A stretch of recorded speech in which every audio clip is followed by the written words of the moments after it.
जी अस्सलाम वालेकुम, मेरा नाम अजीम आदिल शेख है और हाजिर हूँ अपने podcast home Pakistan venture studio के साथ।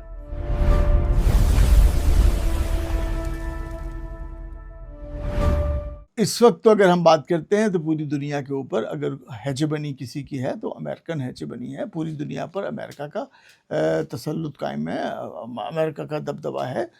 तो अमेरिकन हेजेमनी मतलब अंडरस्टूड है। जब आप हेजेमनी कहते हैं तो सीधे सीधे समझ में आता है कि भाई अमेरिकन हेजेमनी। अब मतलब ये है कि भाई हम उस तसल्लुत से निकलें, हम अपने आज़ाद हों, हम खुद अपने डिसीजंस ले सकें, अपने फ़ैसले हम खुद कर सकें, हम एक खुद मुख्तार मुल्क के तौर पे सांस ले सकें। हमें वो हेजेमनी नहीं चाहिए जो अमेरिका के पास है, लेकिन एटलीस्ट हम चाहते हैं कि हमें अपने मुल्क के ऊपर तो हेजेमनी हासिल हो कि हम अपने जो डिसीजंस हैं हम खुद ले सकें। हम किसी एक लिखे हुए ख़त को फॉलो करते हुए और अपनी हुकूमतें ना बदलें, अपने अवाम के IMF के दिए हुए बनाए हुए निज़ाम के ऊपर टैक्सेस ना लगा रहे हों और अवाम के साथ ना डील ना कर रहे हों। हम इस तरह के जो प्रेशर्स हैं उनसे हम यकीनी तौर पे पाकिस्तान और पाकिस्तान की अवाम निकलना चाहेगी। अल्लाह का बड़ा करम है कि फ़ौजी लिहाज से हम एक मज़बूत मुल्क के तौर पे सामने आए हैं। हम एक अमन पसंद सुलझो मुल्क के तौर पे सामने आ गए हैं। और अगर हमारी सबसे कमज़ोरी, बड़ी कमज़ोरी है तो वो है हमारी मईशत। और मईशत के लिए सिर्फ़ हुकूमत के ऊपर, हुकूमत की पॉलिसीज़ पर ही सारे वक्त क्रिटिसाइज़ करना जो है वो कोई अच्छी बात नहीं है। हुकूमत भी बेचारी क्या करेगी। वो होता है ना कि इस कंप्यूटर को इधर रख दे, उसको इस पेपर को यहाँ रख दें, पेन के साथ में ले लें। दैट्स इट, लिमिटेड रिसोर्सेज के अंदर जब आपकी रिसोर्सेज लिमिटेड होती हैं तो आप उन लिमिटेड रिसोर्सेज को ही आगे पीछे करके आप अपनी बजटिंग भी कर रहे होते हैं और प्लानिंग भी कर रहे होते हैं। ठीक है, थोड़ा बहुत उल्टा सीधा आप ज़ाया भी कर देते हैं, खर्च भी कर देते हैं, लेकिन भाई वो न्यूज़ बनाने के लिए या मीम्स बनाने के लिए या मजाक उड़ाने के लिए या हुकूमत गिराने के लिए तो बातें ठीक रहती हैं, लेकिन असल एक्सपेंसेस आमदन और ख़र्च का जो है फासला वो दूर जब तक नहीं होगा उस वक्त तक मुल्क मुआशी तौर पे तरक्की नहीं कर सकेगा। हमारी महंगाई और इन्फ्लेशन जो है वो उस पर काबू नहीं पाया जा सकेगा। जब तक रोज़गार नहीं बढ़ेगा, लोगों को रोज़गार नहीं मिलेगा, जब मतलब एम्प्लॉयर्स नहीं होंगे, बिज़नेस नहीं होगा तो एम्प्लॉयमेंट भी नहीं मिल रही होगी। तो ऑफ़ कोर्स जब यहाँ पे एम्प्लॉयमेंट नहीं होगी, भूख बेरोज़गारी होगी तो लोग क्या करेंगे, बाहर चले जाएँगे, बाहर भागेंगे। अब लाज़मी बात है कि अगर उन्हें ढंग सलीके से अगर कोई रास्ता मिलने जाने का मिल रहा होगा तो उस ढंग सलीके से चले जाएँगे, लेकिन नहीं मिल रहा होगा तो फिर वो जैसे आप देख ही रहे हैं कंटेनर से भर के या कश्तियों में बैठ के या गलत तरीक़ों से। और उससे क्या है कि पाकिस्तान की बदनामी तो मुनाफे में हो ही रही होती है। और पाकिस्तान को जो आज देखिए ना, हमारा हमें कोई मुल्क पासपोर्ट हमारा सबसे लोएस्ट रैंकिंग के अंदर हमारा पासपोर्ट चला गया, क्या वजह है? उन्हें पता है कि ये नालायक लोग आएंगे और यहीं पे लग जाएंगे और हमारी इकॉनमी पे वजन बन जाएंगे। एक बात बहरहाल तय है कि भैया पाकिस्तान से ज़्यादा ना इज्जत कहीं मिल सकती है, ना पाकिस्तान से ज़्यादा सुकून कहीं मिल सकता है। ये अब जो लोग बाहर रह के आ चुके हैं, कारोबार कर चुके हैं, जो मतलब बाहर हो जा चुके हैं, उन्हें इस बात का बड़े अच्छे से अंदाज़ा है। मैं भी उनमें से एक हूँ जिसने बाहर को अच्छे से जाके कारोबार करके, रह के, पढ़ के, सब करके देख लिया। अंदाज़ा ही हुआ कि भाई वापस पाकिस्तान आ जाओ। पाकिस्तान से ज़्यादा ज़मीनी जन्नत अगर कोई ज़मीन पर है तो वो पाकिस्तान है। जब हम इस बात को अंडरस्टैंड करते हैं कि भाई पाकिस्तान एक ज़मीनी जन्नत है तो भाई इसको जन्नत बना दिया जाए ना। कौन बनाएगा? मैं और आप बनाएंगे ना। हम ही में से कुछ लोग होंगे ना। तो दुनिया में भी आप देखें ना, बहुत सारे लोग हैं, वो लोग होते हैं, एक बंदा होता है, वो डिज़ाइन करता है और वो फिर एक एम्पायर खड़ी कर देता है और उसके अंदर लाखों लोग जो है ना एम्प्लॉयमेंट में चले जाते हैं, उन्हें रोज़गार मिल जाता है। तो अगर आज हम यहाँ 25-30 करोड़ लोग सिर्फ बेरोज़गार हैं या रोज़गार की तलाश में हैं और एम्प्लॉयर कितने हैं? गिनतियों पे। जब उंगलियों पे होंगे एम्प्लॉयर तो लाज़मी बात है तो टैक्स कौन देगा? भाई हम तो ज़कात लेने की पोजीशन में हैं, हम तो देने की पोजीशन में तो बिल्कुल भी नहीं है। तो पहले इतना हाथ तो मजबूत हो जाए कि हम देने वाला हाथ बन सके। हमारे हाथ में कुछ होगा तो हम कुछ खुद भी खा लेंगे, कुछ बांट भी देंगे, कुछ लोगों को भी दे देंगे। तो बुनियादी नुक्ता क्या हुआ कि हमें पाकिस्तान में एम्प्लॉयमेंट क्रिएट करनी है, बिजनेस और बिजनेस को बढ़ाना है। अब इसके तरीक़ाकार क्या हैं? देखिए, बिज़नेस जो ऑलरेडी चल रहे हैं वो तो लोग कर ही रहे हैं, निकालते हैं जनाब, दुकान खोल लेते हैं, कोई छोटी-बड़ी फैक्ट्री लगा लेते हैं। लेकिन अगर रास्ते बहुत सारे आगे नहीं बन रहे होते तो फिर वो बिजनेस भी चलते हुए नाकाम हो जाते हैं। अब मामला क्या है कि भाई बिजनेस बनाइए और उसको स्केलेबल बिजनेस बनाइए आप। देखिए, इस चीज़ को हमें अंडरस्टैंड करना होगा, ये स्केलेबल बिजनेस क्या है? स्केलेबल बिजनेस वो है जो चाइना कर रहा है।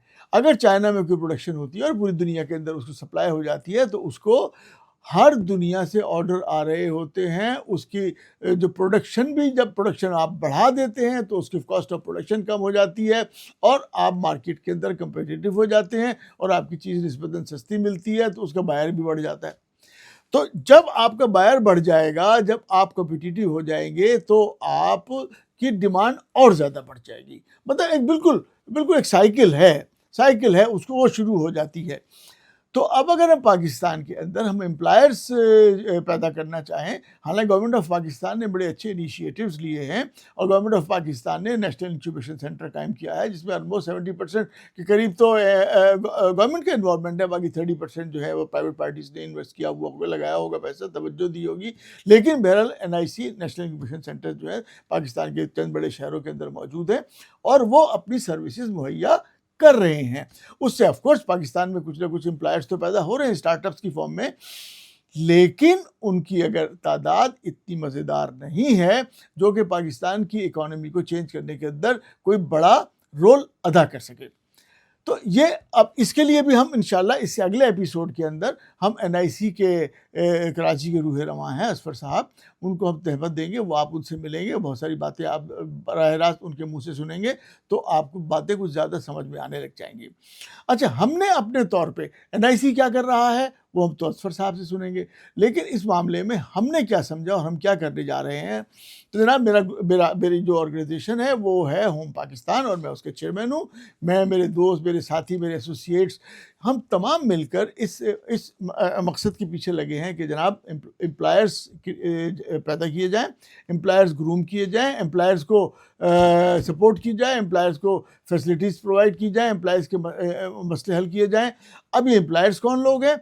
वो तमाम यंगस्टर्स जो बिजनेस करना चाहते हैं। ठीक है। अच्छा, एक नॉर्मल बिजनेस है, एक स्टार्टअप है। स्टार्टअप जिसके अंदर वो कहते हैं टेक्नोलॉजी की मदद से आप उसको स्केल बिजनेस ले जाएं, उसकी रीच बहुत ज़्यादा बढ़ा लें, तो स्टार्टअप हो जाता है। बात तो है कि बिजनेस है, धंधा है भाई, प्रॉफिट और लॉस वाली कहानी है ना, सीधी सीधी। लेकिन उसमें टेक्नोलॉजी इस्तेमाल करें। टेक्नोलॉजी का इस्तेमाल करना इसलिए ज़रूरी है कि आपकी रीच पूरी दुनिया तक चली जाती है। आप पाकिस्तान में बना के पूरे अफ्रीका के 54 मुल्कों तक अपने प्रोडक्ट सप्लाई कर सकते हैं।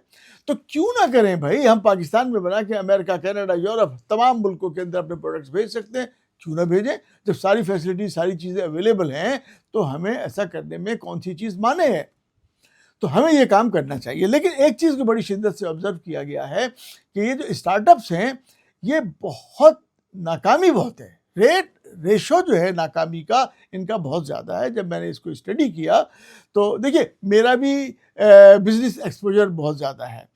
80s में I was managing director of fine food industries private limited, जो कि फाइन योगर्ट, पाकिस्तान का जो पॉलीस्टारीन कप के अंदर जो आप नेस्ले का और दीगर कंपनीज़ का जो खा रहे हैं योगर्ट, ये मैंने 80s में जिस कंपनी में बनाया था, मैं उसका MD था।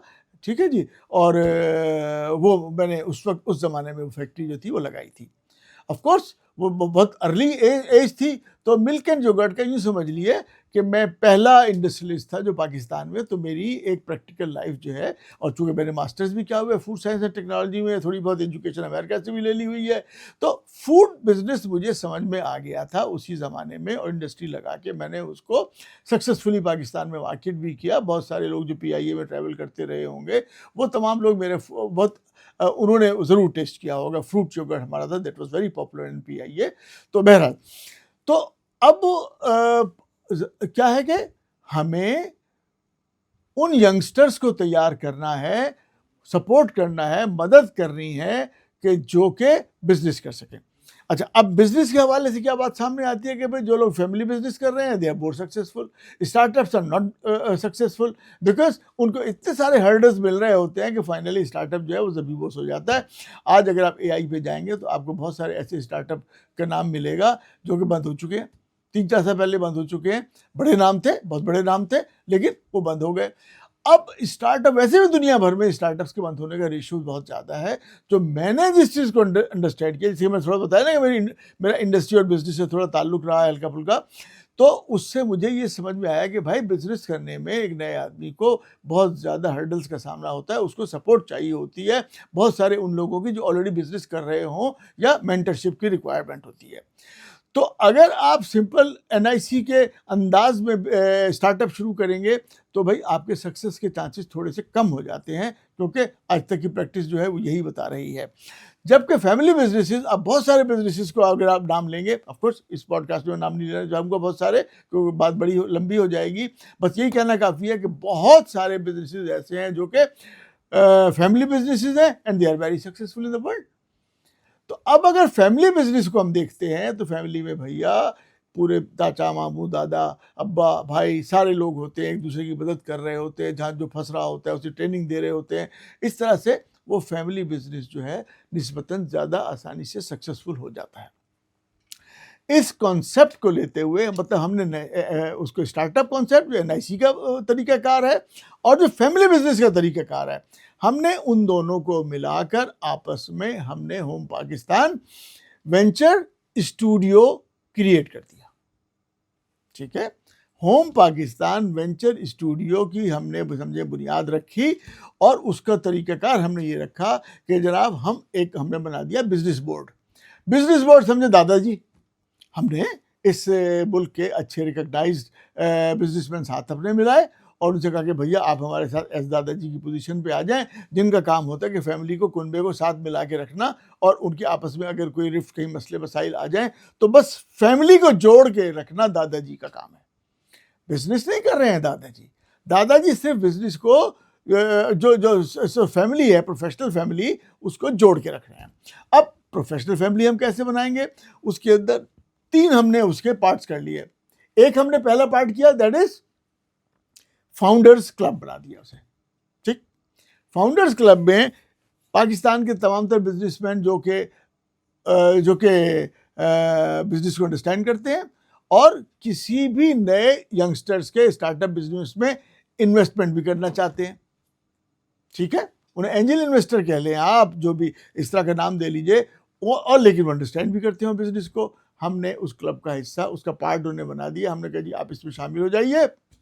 दूसरा पार्ट हमने बनाया उन तमाम प्रोफेशनल्स को जो डिफरेंट और बड़ी बड़ी ऑर्गेनाइजेशंस के अंदर काम कर रहे हैं, एचआर में, मार्केटिंग में, सेल्स में, फाइनेंस में, आईटी में, ई कॉमर्स में, इंजीनियरिंग में, प्रोडक्शन में, आपकी और किसी भी शोबे में जो काम कर रहे हैं, हम उनसे कहेंगे भी बीइंग अ प्रोफेशनल आप हमारे मेंटर्स क्लब का हिस्सा बन जाएं।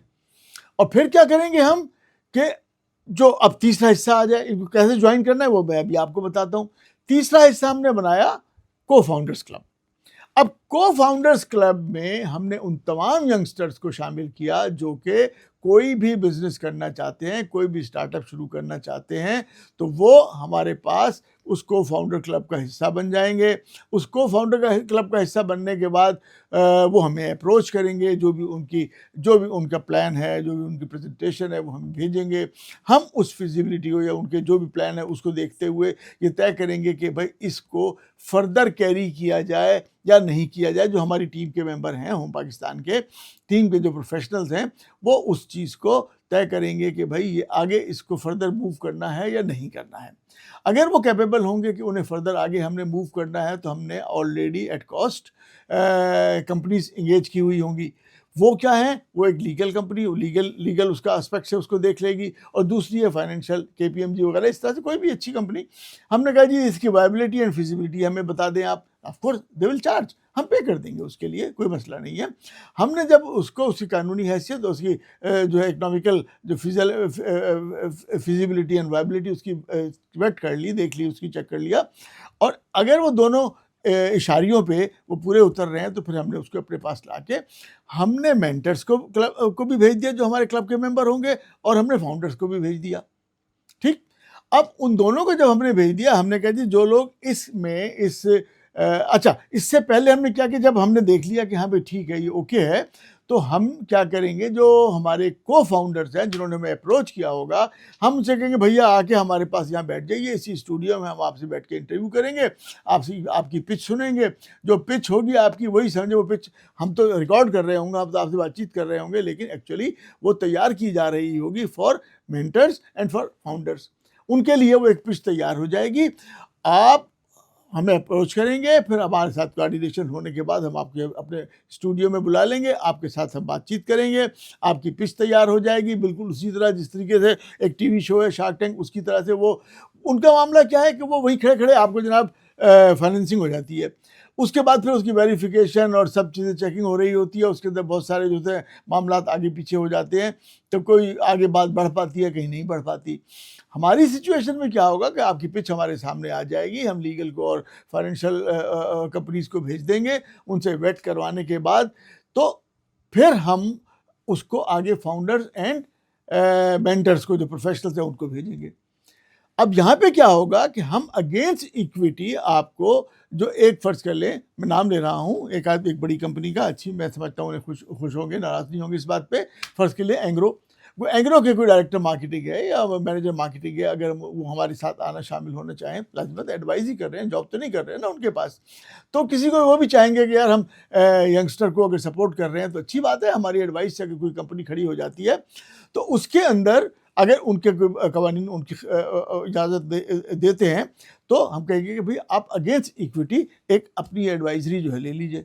तो उन्हें एक बहुत बड़ा मार्केटियर, एक बहुत बड़ा प्रोफेशनल जो है अगेंस्ट इक्विटी दस्तियाब हो जाएगा उस उन को फाउंडर्स की कंपनी को, नई कंपनी को, न्यू बॉर्न कंपनी को।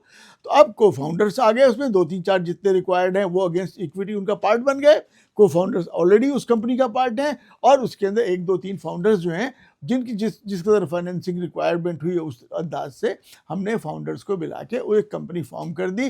अब इन सब के ऊपर मौजूद है business board. Business board with their team.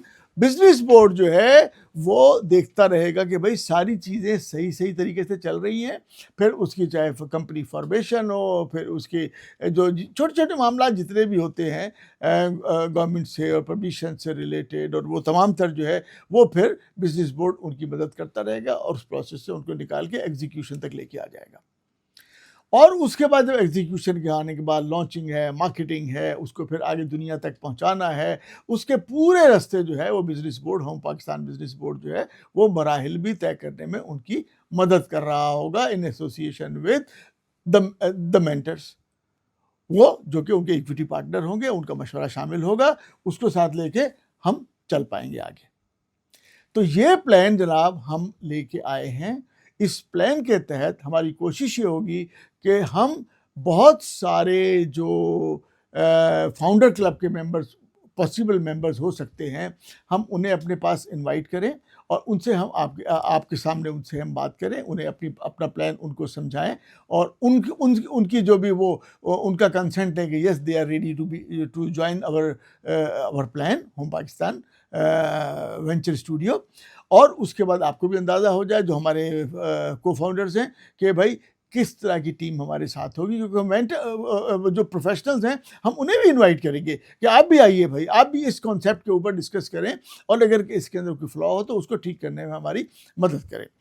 तो इस सिलसिले में जनाब इंशाल्लाह हमारी अगली मुलाकात होगी हमारे नेशनल इंक्यूबेशन सेंटर के जो कराची के रूह रवां हैं असफर साहब के साथ। तो वो आपको डायरेक्टली बहुत सारी बातें बता रहे होंगे। आपके उसके बाद दीगर जो बिजनेसमैन हैं इस मुल्क के, इस शहर के, और जिन्होंने अपनी अपनी जो बिज़नेस जर्नी है, जो भी उनकी सक्सेस है स्टोरी, वो भी शेयर करेंगे, और साथ साथ आप भी अंदाज़ा लगा सकेंगे कि भाई आपके साथ कौन से फाउंडर जो है ना जाना चाहेंगे और जा सकते हैं। तो ये सारी चीज़ें हैं, हम बाय एंड बाय करते चले जाएंगे। जनाब को फाउंडर्स, आप सारे लोग मेरी बात तो सुन रहे होंगे। आप इस जो भी मेरा ये व्लॉग है, इसको आप शेयर कीजिएगा अपने तमाम तर दोस्तों में, उन तमाम दोस्तों में जो कुछ करने के जज्बा रखते हैं, एनर्जी रखते हैं, उन्हें वसाइल की ज़रूरत है, उन्हें मशवरों की ज़रूरत है, उन्हें इन्वेस्टमेंट्स की ज़रूरत है, उन्हें उन रस्तों की मदद की ज़रूरत है जिन रस्तों से जो मुश्किल दुश्वार हो सकते हैं, उन पे आसानी से चलने की उन्हें ख्वाहिश है, तो उनको आसान करने के लिए हमारी कोशिश होगी कि हम होम पाकिस्तान वेंचर स्टूडियो आपको मदद फराहम करे। तो हमने आपके अपनी स्क्रीन के ऊपर नंबर हमने मेंशन कर दिए हैं। हमारे जो भी कॉन्टैक्ट्स हैं आप उनसे रब्ता कर सकेंगे, हमसे हमें अप्रोच कर सकेंगे और उस फिर हम बात से आपसे कम्युनिकेट करेंगे और आगे प्रोसेस को ऑनवर्ड लेकर चलेंगे।